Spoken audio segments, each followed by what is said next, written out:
Hello प्यारे बच्चों, मेरी कक्षा में आप सभी का स्वागत है। और आज हम करेंगे कक्षा 5 गुंजन का पाठ 4 एक बूंद, जिसका आज हमें अभ्यास करना है। इस पाठ को हमने पढ़ लिया था और आज हम इसके अभ्यास करेंगे।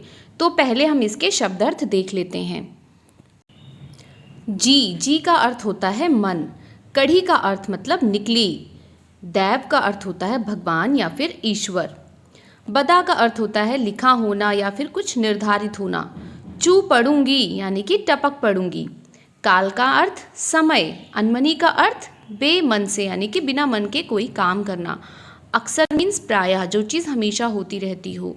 लौ समान या फिर की तरह, किसी चीज़ की तरह। इसके बाद है ये काव्यबोध और मौखिक प्रश्न। तो इन प्रश्नों के उत्तर हम देख लेते हैं। मौखिक प्रश्न में पहला प्रश्न है, इस कविता में किसका वर्णन है? तो इस कविता में एक ऐसी बूंद का वर्णन है जो बादलों से निकलकर इस पृथ्वी की ओर बढ़ी तो डर गई कि ना जाने उसका क्या होगा, किंतु वह सीप के मुंह में गिरकर मोती बन गई।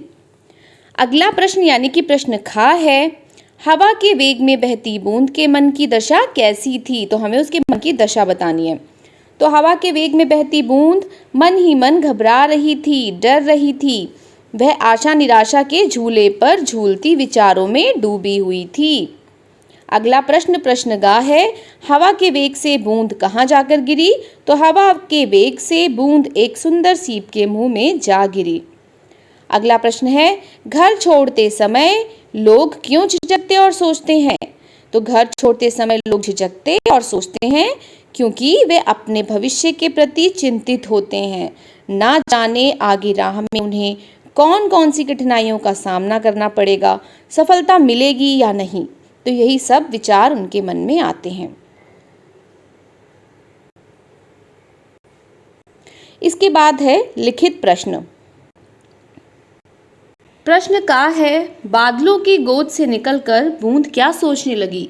तो इसका उत्तर है, बादलों की गोद से निकलकर बूंद सोचने लगी कि मैं घर से क्यों निकली? हे भगवान, मेरे भाग्य में क्या लिखा है? मैं बच जाऊंगी या धूल में गिरकर समाप्त हो जाऊंगी? मैं किसी अंगारे पर गिरकर जल जाऊंगी या कमल के फूल पर जा गिरूंगी? तो ये सारी चीज़ें बूंद के मन में चल रही थी। प्रश्न खा है, बूंद सीप के मुंह में कैसे जा पड़ी? तो इसका उत्तर है, समुद्र की ओर बहने वाली हवा के चलने से बूंद अनमनी सी यानी कि बिना मन के हवा के बहाव से समुद्र की ओर आ गई और वहां एक सुंदर सीप के मुंह में गिर गई। प्रश्न गा है, सीप में गिरने पर बूंद का क्या हुआ? तो सीप पर गिरने पर बूंद क्या बन गई? मोती बन गई। प्रश्न घा है कि पंक्तियों का भावार्थ लिखो। तो जो ये पंक्तियां दी हुई हैं, इनका हमें भावार्थ लिखना है। तो इसका भावार्थ है, प्रायः जब मनुष्य को अपना घर छोड़कर विस्तृत संसार में जाने का अवसर मिलता है तो वह सोच विचार में पड़ जाता है। अक्सर घर छोड़ना उसे बूंद के समान कुछ और ही बना देता है, अर्थात वह घर से बाहर निकलकर समाज में अपना विशेष स्थान बना लेता है। फिर इसके बाद नीचे दी गई पंक्तियां पूरी करो, यानी कि जो ये पंक्तियों में खाली स्थान है इनको भरना है और इन पंक्तियों को पूरा करना है। ज्यों निकलकर बादलों की गोद से थी अभी एक बूंद कुछ आगे बढ़ी, सोचने फिर यही जी में लगी, आह क्यों घर छोड़कर मैं यूं कढ़ी। इसके बाद है सही उत्तर चुनकर चिन्ह लगाओ। तो इसमें से जो सही उत्तर है उस पर हमें सही का चिन्ह लगाना है। तो का है, बूंद किसकी गोद से निकली थी? तो बूंद बादल की गोद से निकली थी। इसका सेकंड ऑप्शन सही है। खा है, अंगारा का अर्थ है। अंगारा का क्या अर्थ होता है? अंगारा का अर्थ होता है दहकता हुआ कोयला यानी कि जलता हुआ कोयला। ग है, हवा के वेग से समुद्र की ओर कौन आया? तो हवा के वेग से समुद्र की ओर एक बूंद आई थी। घ है, समुद्र में क्या मिलता है? सीप, पत्ते, कीट या फिर हवा? तो समुद्र में सीप मिलती है। अगला है, बूंद लौ कुछ और ही देता है कर। इसका क्या तात्पर्य है? सीप बन जाना, विशिष्ट बना देना, समुद्र में समा जाना या घर से बाहर आ जाना। तो इसका अर्थ है विशिष्ट बना देना। इसके बाद है मूल्य परक प्रश्न। तो प्रश्न है प्रकृति संघर्ष करके आगे बढ़ना सिखाती है, उदाहरण द्वारा बताओ। तो इसका उत्तर है प्रकृति से हमें उपयोगी संदेश मिलते हैं। संघर्ष करके आगे बढ़ना भी एक ऐसा ही संदेश है जो हमें नदियों से मिलता है। वे अपने मार्ग में आने वाले पत्थरों, चट्टानों, पर्वतों तथा अन्य सभी प्रकार के अवरोधों से संघर्ष करके आगे बढ़ती हैं और हमें सिखाती हैं कि बाधाओं को उत्साह और साहस से पार करना चाहिए, है ना। अगला अभ्यास है नीचे दिए शब्दों के दो दो पर्यायवाची शब्द लिखो। तो इन शब्दों के हमें दो दो पर्यायवाची शब्द लिखने हैं। बादल का हमें मेघ और जलधर करके दिया गया है। हमें लिखना है भाग्य का। भाग्य का क्या होता है? किस्मत और तकदीर। अगला है हवा। हवा का होता है पवन तथा वायु। घर। घर का क्या होता है? गृह, गृह, निकेतन।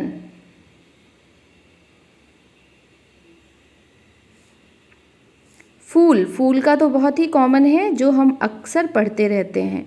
तो पहला है पुष्प और दूसरा हम लिख लेते हैं कुसुम।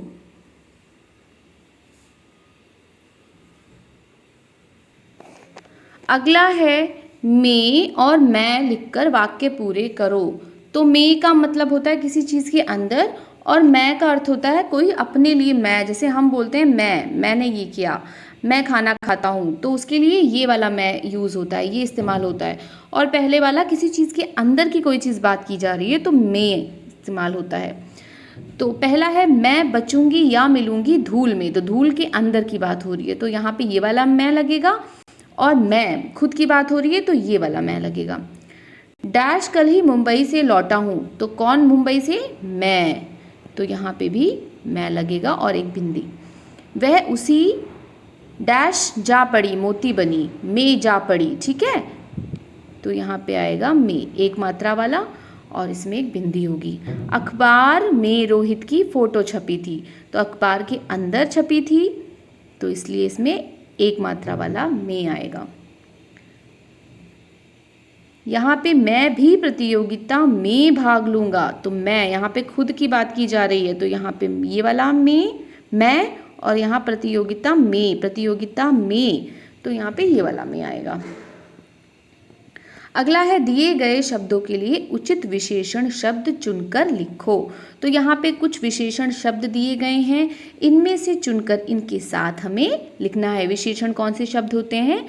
जो किसी की विशेषता बताते हैं। तो इन शब्दों की विशेषता ये शब्द बताते हैं। तो इसलिए हमें सही विशेषण सही जगह पर चुनकर लिखना है। तो हवा के साथ क्या लगेगा? ठंडी हवा, ठीक है। तो ये हमने लिख लिया है। सीप के साथ सुंदर पहले से लिखा हुआ है। बादल के साथ क्या लगेगा? बादल कैसे होते हैं? काले, काले बादल।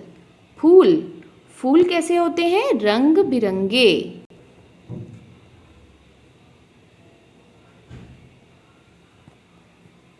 तो यहाँ रंग बिरंगे पे हम टिक लगा देंगे।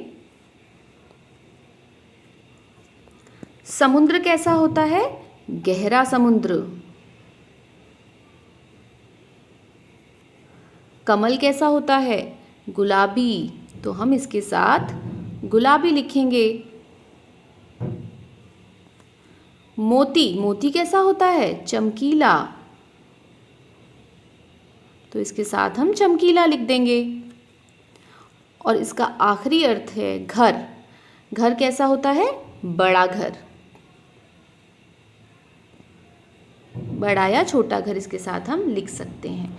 तो इस तरह से हमारे ये सारे पूरे हो गए।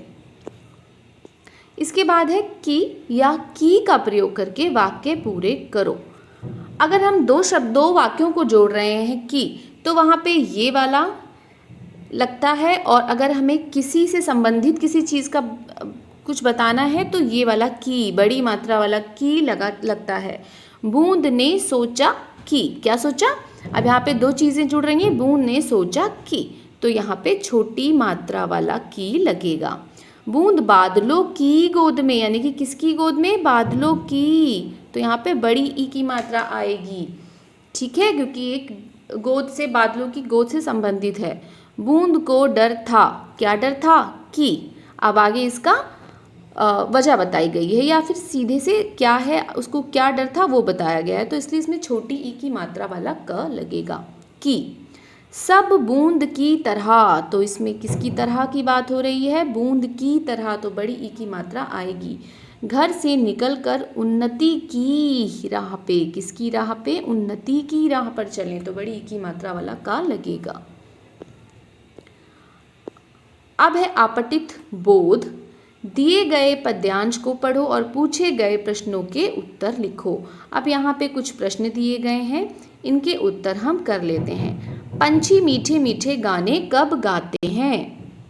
तो इसको जानने के लिए पहले हमें इसको पढ़ना होगा, तो हम इसको पढ़ लेते हैं। संध्या हुई अंधेरा छाया, रजनी ढली सवेरा आया, पंख पंछियों ने फैलाए, मीठे मीठे गाने गाए, चुगते हैं धरती पर दाने, बतलाते जीवन के माने, आसमान की सैर भले हो, धरती पर ही नीड़ बनाया, जो धरती पर चल पाता है वह उड़ने का बल पाता है, आसमान सुंदर सपना है, धरती से सच का नाता है, जिसने खोया उसने पाया, यही पंछियों ने समझाया। तो ये एक कविता है, इसके ऊपर आधारित ये प्रश्न है और इसके हमें उत्तर देने हैं। तो प्रश्न क का उत्तर होगा, सवेरा होने पर पंछी मीठे मीठे गाने गाते हैं। ठीक है, तो पंछी कब गाते हैं गाने? सवेरा होने पर।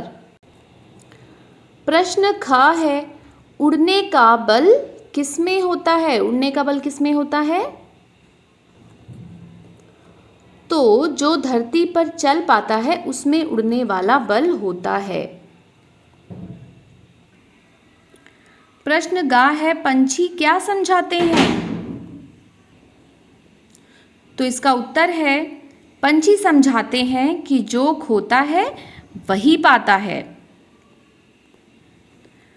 प्रश्न घा है, दो विशेषण शब्द लिखो। अब इन कविता में आए हुए हमें दो विशेषण शब्द को लिखना है। तो हम लिख सकते हैं मीठे और सुंदर, तो ये विशेषता बताने वाले शब्द हैं, इसलिए ये विशेषण शब्द हैं। अगला है, इनके समान अर्थ वाले शब्द पाठ्यांश में से ढूंढकर लिखो। तो शाम, शाम का क्या अर्थ होता है? हम इस कविता में देखेंगे। शाम का अर्थ होता है संध्या, तो हम यहाँ पे संध्या लिख सकते हैं।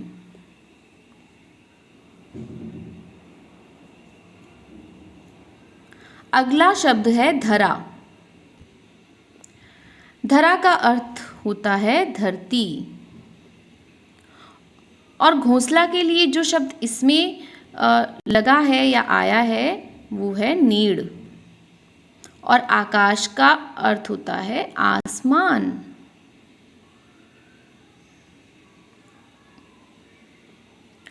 अगला है, दिए गए शब्दों को शब्दकोश क्रम में लिखो। शब्दकोश क्या होता है? जो डिक्शनरी आप जैसे इंग्लिश में यूज़ करते हैं वैसे हिंदी में भी होती है, तो उसमें एक सीक्वेंस में होता है। जैसे इंग्लिश में ABCD में होता है, वैसे ही हिंदी में क ख ग के सीक्वेंस में होता है। तो हमें इसे उसी क्रम में लगाना है। तो इसका सही क्रम ये है, पहले आ से वाला आएगा, फिर का के बाद का पे आ की मात्रा, फिर घ ध फ। तो जिस सीक्वेंस में क ख ग होता है उसी सीक्वेंस वर्णमाला होती है, उसी में इसको लिखा जाएगा। इसके बाद है विषय संवर्धन गतिविधियां, जो आपको खुद से करनी है। पाठ के अंत में आपको ये दिया गया है, ये भी जाने, तो हम इसको पढ़ लेते हैं। मोती एक प्राकृतिक रत्न है जो सीप से पैदा होता है। जब कोई बाहरी कण जैसे रेत, कीट आदि किसी सीप के भीतर प्रवेश कर जाते हैं और सीप उन्हें बाहर नहीं निकाल पाता, तो उसके ऊपर चमकदार परतें जमा होती जाती हैं, तब प्राकृतिक रूप से एक मोती का निर्माण होता है। इसी आसान तरीके को मोती उत्पादन में इस्तेमाल किया जाता है। ठीक है, तो ऐसे आपको पता चला कि मोती कैसे बनती है। तो ये था इसका अभ्यास, और अगले जो भी पार्ट हैं वो हम अगले वीडियो में करेंगे। Thanks for watching.